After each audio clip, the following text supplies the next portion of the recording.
नमस्कार। आज हम नेपाल से जुड़ी हाल की कुछ अहम घटनाओं पर बात करेंगे और खासकर वहाँ के छात्रों से जुड़े जो मुद्दे हैं उन पर थोड़ी गहराई से चर्चा करेंगे। जी। हमारे पास Nepal student news and education update से कुछ जानकारी है। इसमें हाल के विरोध प्रदर्शन हैं, विदेश में जो छात्र पढ़ रहे हैं उन पर क्या असर पड़ा, एक दुखद घटना भी हुई थी इस साल। हाँ, KIT वाली। हाँ, और नेपाल की अपनी जो शिक्षा व्यवस्था है उसमें क्या बदलाव हो रहे हैं, ये सब शामिल है। बिल्कुल। तो हम कोशिश करेंगे समझने की कि इन घटनाओं के पीछे क्या है, नेपाली छात्रों के सामने क्या क्या दबाव हैं, क्या चुनौतियां हैं और आगे के लिए इसका क्या मतलब हो सकता है।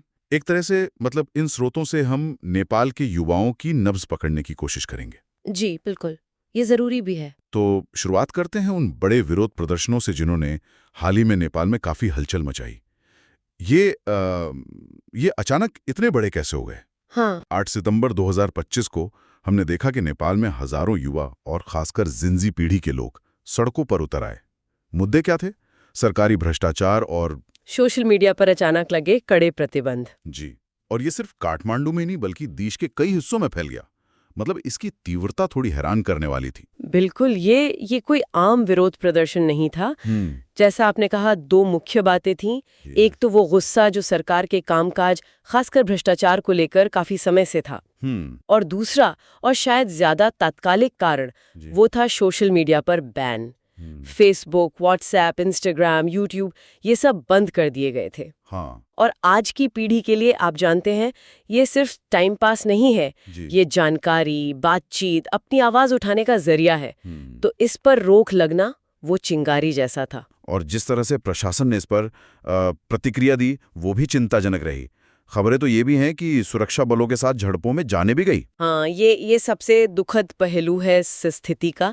जो आंकड़े सामने आए हैं वो बताते हैं कि इन झड़पों में 19 लोगों की मौत हो गई। 19? जी 19, और 300 से ज्यादा लोग घायल हुए। ये आंकड़े दिखाते हैं कि स्थिति कितनी गंभीर हो गई थी और शायद बल प्रयोग भी काफी ज्यादा हुआ। जब इतने युवा हताहत होते हैं तो सिर्फ आंकड़े नहीं रहते, वो समाज पर बहुत गहरा असर डालते हैं। इतना बड़ा मानवीय नुकसान, और जाहिर है अंतर्राष्ट्रीय दबाव भी बना होगा, तो सरकार को कुछ तो करना पड़ा होगा। निश्चित रूप से सरकार पर बहुत भारी दबाव था। तो सबसे पहले तो उन्हें वो सोशल मीडिया प्लेटफॉर्म से बैन हटाना पड़ा, क्योंकि वो प्रदर्शनों की एक मुख्य वजह थी। हाँ, वो तो हटा नहीं था। लेकिन साथ ही स्थिति को कंट्रोल करने के लिए उन्होंने काठमांडू और ललितपुर जैसे बड़े शहरों में अनिश्चितकालीन कर्फ्यू भी लगा दिया। अच्छा, कर्फ्यू भी? जी। और इसके अलावा कुछ घोषणाएं भी की, जैसे हिंसा के पीड़ितों के परिवारों को मुआवजा देना, घायलों के इलाज में सब्सिडी, और पूरे मामले की जांच के लिए एक हाई लेवल पैनल भी बनाया, जिसे कहा गया कि 15 दिन में रिपोर्ट दो। ये सब हुआ? हाँ, ये सब कदम उठाए गए। मतलब स्थिति को शांत करने की कोशिश थी। और इसका राजनीतिक असर भी पड़ा, वो भी बहुत बड़ा। प्रधानमंत्री KP शर्मा ओली और कई बड़े मंत्रियों को इस्तीफा देना पड़ा। क्या ये सिर्फ इन प्रदर्शनों का नतीजा था या कुछ और भी चल रहा था? देखिए, ये इस्तीफे तो निश्चित रूप से इन बड़े प्रदर्शनों के दबाव का सीधा नतीजा थे। जब इतने लोग सड़कों पर हों और सरकार की कार्रवाई पर इतने गंभीर सवाल उठ रहे हों, तो राजनीतिक जिम्मेदारी तो लेनी पड़ती है। सही। हालांकि ये भी हो सकता है कि सरकार के अंदर पहले से कुछ मतभेद या दबाव रहे हों, जो इन घटनाओं के बाद एकदम से सामने आ गए। पर हाँ, मुख्य ट्रिगर तो ये जन आक्रोश ही था।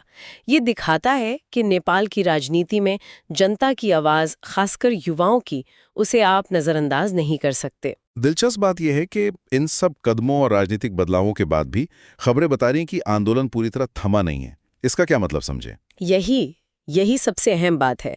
अगर आंदोलन सिर्फ सोशल मीडिया बैन के खिलाफ होता तो शायद बैन हटने और इस्तीफों के बाद वो ठंडा पड़ जाता। लेकिन इसका जारी रहना ये दिखाता है कि मुद्दे कहीं ज्यादा गहरे हैं।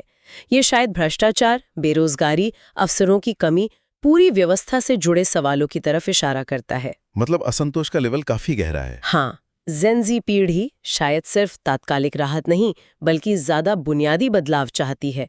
उनका गुस्सा सिर्फ एक घटना तक सीमित नहीं है। नेपाल के अंदर की ये उथल पुथल तो है ही, लेकिन इसका असर सरहद पार कैसे महसूस हो रहा है, खासकर उन हजारों नेपाली छात्रों पर जो भारत जैसे देशों में पढ़ रहे हैं?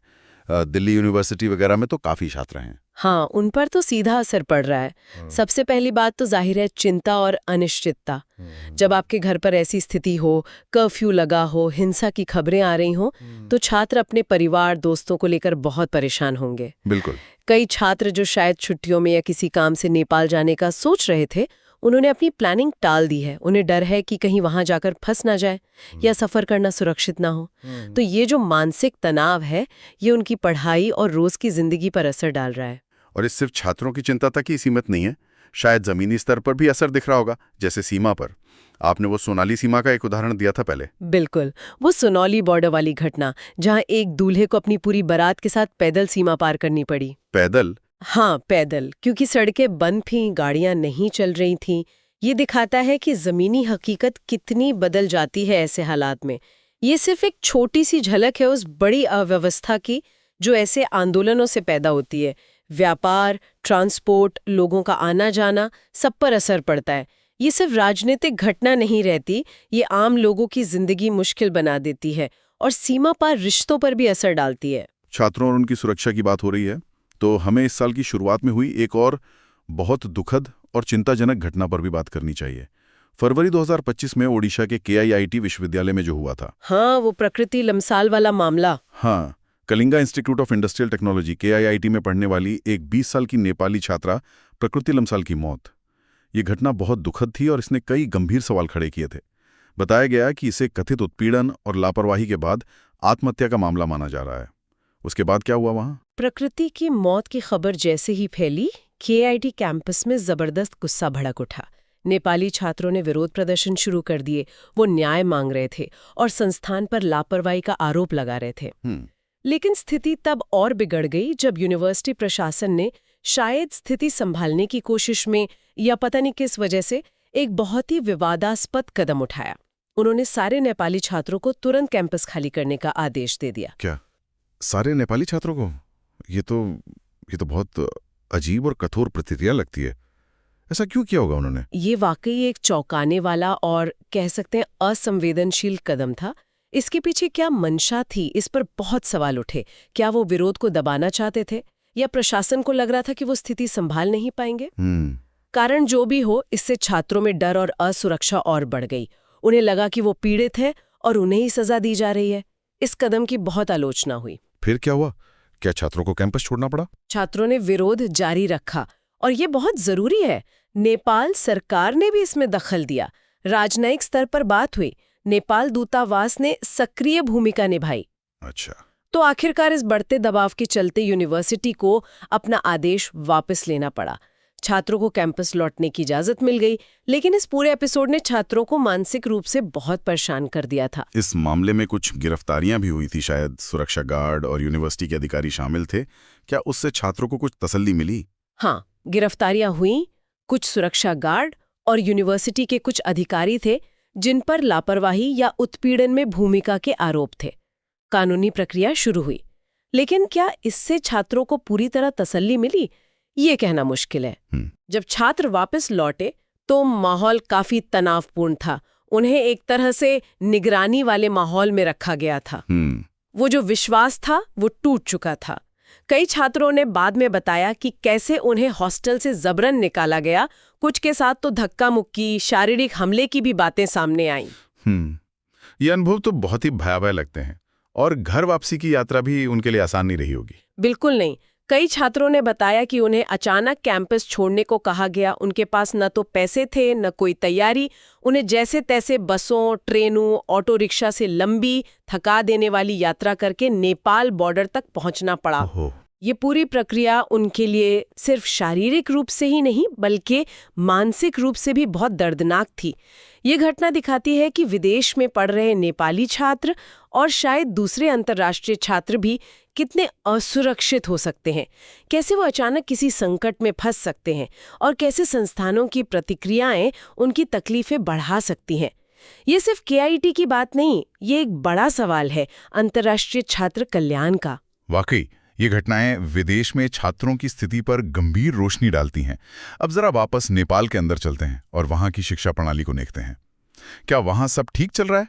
हाल के शैक्षणिक वर्ष मतलब 2024-25 के कुछ आंकड़े आए हैं स्कूल में छात्रों के बने रहने यानी रिटेंशन को लेकर। हाँ, ये आंकड़े शिक्षा मंत्रालय या संबंधित विभाग ने जारी किए हैं और ये थोड़े मिली-जुली तस्वीर दिखाते हैं। अगर हम क्लास 8 तक देखें तो स्थिति थोड़ी सी बेहतर हुई है। लगभग 86.5% छात्र स्कूल में बने रहे। अच्छा, ये पिछले साल 86.2% था, तो मामूली सा सुधार है। ये एक ठीक संकेत है कि शायद प्राइमरी और लोअर सेकेंडरी लेवल पर ठहराव बढ़ा है। लेकिन आगे की क्लासों में शायद स्थिति उतनी अच्छी नहीं है। सही कहा। क्लास 10 तक पहुंचते पहुंचते ये आंकड़ा गिरकर 66.9% रह जाता है और ये पिछले साल के 69.9% से कम है। ओह, ये तो गिरावट है। हाँ, इसका मतलब है कि क्लास 8 से 10 के बीच ड्रॉप आउट रेट बढ़ा है। ये चिंता की बात है क्योंकि ये सेकेंडरी एजुकेशन पूरी करने वाले छात्रों की संख्या पर असर डालता है। हालांकि क्लास 12 में थोड़ी राहत है। वहाँ 40.6% छात्र बने रहे जो पिछले साल 37.2% था। तो वहाँ थोड़ा सुधार है। हाँ, वहाँ थोड़ा सुधार है। तो तस्वीर मिली जुली है, कहीं थोड़ा सुधार, कहीं गिरावट। इसके पीछे कई कारण हो सकते हैं।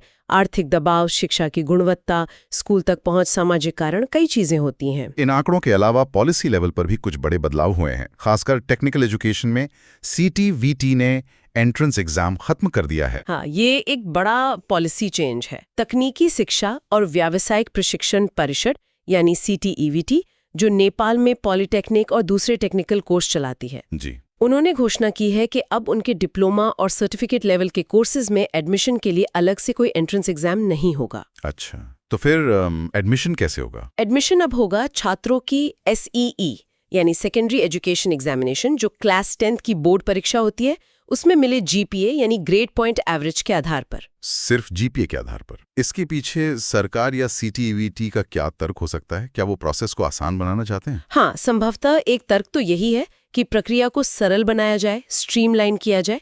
GPA आधारित सिस्टम लागू करना शायद एडमिनिस्ट्रेटिव तौर पर आसान हो। ये भी कहा जा सकता है कि ये छात्रों को उनके स्कूली प्रदर्शन के आधार पर आंकने का तरीका है। शायद ये भी सोचा गया हो कि इससे छात्रों पर एक और परीक्षा का बोझ कम होगा। लेकिन इस फैसले का विरोध भी हो रहा है, खासकर छात्र संगठनों की तरफ से। नेपाल छात्र संघ इसके खिलाफ क्यों है? हाँ, नेपाल छात्र संघ, जो एक बड़ा और प्रभावशाली छात्र संगठन है, उसने इसका कड़ा विरोध किया है। उनका मुख्य तर्क ये है कि सिर्फ GPA के आधार पर एडमिशन देना कई प्रतिभाशाली छात्रों के साथ नाइंसाफी हो सकती है। कैसे? हो सकता है किसी छात्र ने SEE में बहुत अच्छा GPA स्कोर न किया हो, लेकिन उसमें टेक्निकल फील्ड में आगे बढ़ने की खास काबिलियत या दिलचस्पी हो। एंट्रेंस एग्जाम ऐसे छात्रों को अपनी क्षमता साबित करने का एक और मौका देता था। ये बात भी सही है। छात्र संघ को डर है कि इस नए सिस्टम से अवसर सीमित हो जाएंगे और ये उन छात्रों के लिए नुकसानदायक होगा जो शायद पारंपरिक एकेडमिक परीक्षाओं में उतने अच्छे न हों, लेकिन प्रैक्टिकल या टेक्निकल स्किल्स में बेहतर हों। तो ये बहस इस पर है कि योग्यता को कैसे मापें और अवसर की समानता कैसे सुनिश्चित करें। ये तो हुई तकनीकी शिक्षा की बात। स्कूली शिक्षा में भी, खासकर निजी स्कूलों को लेकर, काठमांडू मेट्रोपॉलिटन सिटी KMC ने एक अहम निर्देश दिया है स्कॉलरशिप के बारे में। हाँ, KMC ने राजधानी क्षेत्र के सभी प्राइवेट स्कूलों को एक कह सकते हैं सख्त निर्देश जारी किया है। उन्हें कहा गया है कि वे कानून के मुताबिक जो हाशिए पर रहने वाले समुदायों के छात्र हैं, उनको दी जाने वाली स्कॉलरशिप तुरंत और टाइम पर दें। किन समुदायों की बात हो रही है? इसमें खास तौर पर दलित, विकलांग और दूसरे आर्थिक या सामाजिक रूप से पिछड़े छात्र शामिल हैं। स्कूलों को एक डेडलाइन भी दी गई है, जेठ महीना, जो करीब मध्य मई से मध्य जून तक होता है, कि पहले हफ्ते तक क्लास 1 से 10 तक के जो भी योग्य छात्र हैं, उन्हें स्कॉलरशिप मिल जानी चाहिए। क्या ये कदम वाकई जमीनी स्तर पर कुछ बदलाव ला पाएगा? अक्सर नियम तो होते हैं, पर उनका पालन करवाना मुश्किल होता है। ये बहुत जरूरी सवाल है। नियम बनाना एक बात है, उसे लागू करवाना दूसरी। KMC का ये निर्देश अच्छा है क्योंकि ये प्राइवेट स्कूलों की जवाबदेही तय करने की कोशिश करता है। नेपाल में शिक्षा का अधिकार कानून कहता है कि प्राइवेट स्कूलों को एक निश्चित प्रतिशत सीटें और स्कॉलरशिप वंचित छात्रों के लिए रखनी होंगी। अच्छा। लेकिन अक्सर स्कूल इसे ठीक से लागू नहीं करते या टालमटोल करते हैं। KMC का ये कड़ा रुख और डेडलाइन तय करना शायद स्कूलों पर दबाव बनाएगा, लेकिन इसकी सफलता इस पर निर्भर करेगी कि KMC इसे कितना सख्ती से लागू करवाती है और जो स्कूल नहीं मानते उन पर क्या कार्रवाई होती है। अगर ये ठीक से लागू हुआ तो ये सामाजिक न्याय और शिक्षा में बराबरी की दिशा में एक महत्वपूर्ण कदम हो सकता है। इन सब घटनाओं और पॉलिसी बदलावों को देखते हुए अगर हम नेपाल के 2025-26 के शिक्षा बजट की प्राथमिकताओं पर नजर डालें तो क्या तस्वीर उभरती है? सरकार का फोकस कहाँ दिख रहा है? बजट की जो प्राथमिकताएं दिख रही हैं वो कुछ मुख्य क्षेत्रों पर हैं। पहला, स्कूलों में बुनियादी ढांचे का विकास। इसमें देश भर में मॉडल स्कूल बनाने की योजना भी शामिल है। शायद मकसद ये है कि सरकारी स्कूलों की क्वालिटी और अपील बढ़े। दूसरा, विदेशी छात्रों को नेपाल में पढ़ने के लिए आकर्षित करना। इसके लिए वीजा नियमों को आसान बनाने और दूसरे इंसेंटिव देने की बात है। ये शायद शिक्षा को आय का स्रोत बनाने और नेपाल को एक एजुकेशन हब के तौर पर स्थापित करने की कोशिश है। और उन युवाओं के लिए क्या है जो हायर एजुकेशन तक नहीं पहुंच पाते, क्योंकि हमने वो ड्रॉप आउट के आंकड़े देखे हैं। हाँ, बजट में इस पहलू पर भी ध्यान दिया गया है। उन युवाओं के लिए जो फॉर्मल हायर एजुकेशन सिस्टम से बाहर रह जाते हैं, उनके लिए स्किल ट्रेनिंग और एंटरप्रेन्योरशिप यानी उद्यमिता के अवसर बढ़ाने पर जोर है। अच्छा, कौशल विकास पर। जी, मकसद उन्हें रोजगार के लिए तैयार करना और आत्मनिर्भर बनाना है। ये कोशिश उन युवाओं के लिए जरूरी हो सकती है जो अकादमिक पढ़ाई में आगे नहीं जा पाते या जाना नहीं चाहते। तो ये प्राथमिकताएं दिखाती हैं कि सरकार शिक्षा के अलग अलग लेवल, इंफ्रास्ट्रक्चर, इंटरनेशनल अपील और वोकेशनल ट्रेनिंग सब पर ध्यान देने की कोशिश कर रही है। लेकिन सवाल वही रहता है कि ये योजनाएं जमीन पर कितनी असरदार होंगी और क्या ये उन गहरी चुनौतियों का समाधान कर पाएंगी जिनसे छात्र और शिक्षा प्रणाली जूझ रहे हैं। तो आज हमने कई महत्वपूर्ण कड़ियों को जोड़ा। हमने देखा कि कैसे नेपाल में हाल में जिनजी पीढ़ी के नेतृत्व में बड़े शक्तिशाली विरोध प्रदर्शन हुए, जिसके कारण सरकार को कदम उठाने पड़े, राजनीतिक बदलाव भी हुए। जी, हमने ये भी समझा कि इसका असर विदेश में पढ़ रहे नेपाली छात्रों की चिंता और सीमा पर होने वाली दिक्कतों के रूप में सामने आया। फिर हमने KIIT की वो दुखद घटना देखी जिसने विदेशी छात्रों की सुरक्षा पर गंभीर सवाल उठाए। हाँ, वो बहुत चिंताजनक थी। और अंत में हमने नेपाल की अपनी शिक्षा प्रणाली के अंदर झांका, जहां छात्रों के स्कूल में बने रहने के आंकड़े मिले जुले हैं, टेक्निकल एजुकेशन में एडमिशन पॉलिसी पर बहस छिड़ी है और वंचितों के लिए स्कॉलरशिप लागू करवाने के प्रयास हो रहे हैं। बिल्कुल। और ये सभी घटनाएं अलग अलग नहीं हैं, ये आपस में गहराई से जुड़ी हुई हैं। ये दिखाती हैं कि कैसे देश के अंदर की राजनीतिक और सामाजिक अशांति का सीधा असर उन युवाओं पर पड़ता है जो बेहतर भविष्य के लिए विदेश जाते हैं। और KIIT जैसी घटनाएं उनकी असुरक्षा को और बढ़ा देती हैं। साथ ही देश के भीतर शिक्षा नीतियां, जैसे वो CTVT का फैसला या स्कॉलरशिप का मुद्दा, वो सीधे तौर पर लाखों छात्रों के भविष्य, उनके अवसरों की समानता और शिक्षा तक उनकी पहुंच को प्रभावित करती हैं। सही कहा। इन सब में एक कॉमन धागा है, छात्र। चाहे वो विरोध प्रदर्शन कर रहे हों, विदेश में पढ़ रहे हों या घरेलू शिक्षा प्रणाली का हिस्सा हों, वे बदलाव के केंद्र में हैं और साथ ही कई चुनौतियों का सामना भी कर रहे हैं। छात्र सक्रियता, उनकी असुरक्षा, नीतिगत बहसें और सिस्टम की खामियां, ये सब मिलकर नेपाल के वर्तमान और भविष्य की एक जटिल तस्वीर बनाती हैं। आज की ये गहरी पड़ताल यहीं समाप्त होती है। हमने नेपाल में छात्रों से जुड़े कई अहम और संवेदनशील मुद्दों को समझने की कोशिश की। और जाते जाते एक विचार शायद सोचने के लिए छोड़ना चाहूंगी। एक तरफ हम नेपाल के युवाओं, खासकर जेनजी को देख रहे हैं। वो मुखर हैं, सवाल उठा रहे हैं, भ्रष्टाचार और जो जैसा चल रहा है उसे चुनौती दे रहे हैं। उनमें एक ऊर्जा है, बदलाव की इच्छा है। हाँ, ये तो दिख रहा है। दूसरी तरफ हम उसी देश की शिक्षा प्रणाली को देख रहे हैं जो छात्रों को स्कूल में बनाए रखने, सबको बराबर मौके देने और क्वालिटी सुनिश्चित करने जैसी बुनियादी चुनौतियों से जूझ रही है। ये दोनों बातें, युवाओं की बढ़ती उम्मीदें और व्यवस्था की अपनी सीमाएं, एक साथ मौजूद हैं। ऐसे में ये सोचना जरूरी है कि कह सकते हैं कि इन परस्पर विरोधी ताकतों का संगम नेपाल के समाज को और ख़ास तौर पर आने वाली पीढ़ी के भविष्य को किस दिशा में ले जा सकता है। क्या ये टकराव बड़े सामाजिक बदलाव लाएगा या फिर निराशा और पलायन को बढ़ावा देगा? ये एक ऐसा सवाल है जिसका जवाब तो खैर भविष्य ही देगा, लेकिन इस पर विचार करना ज़रूरी है।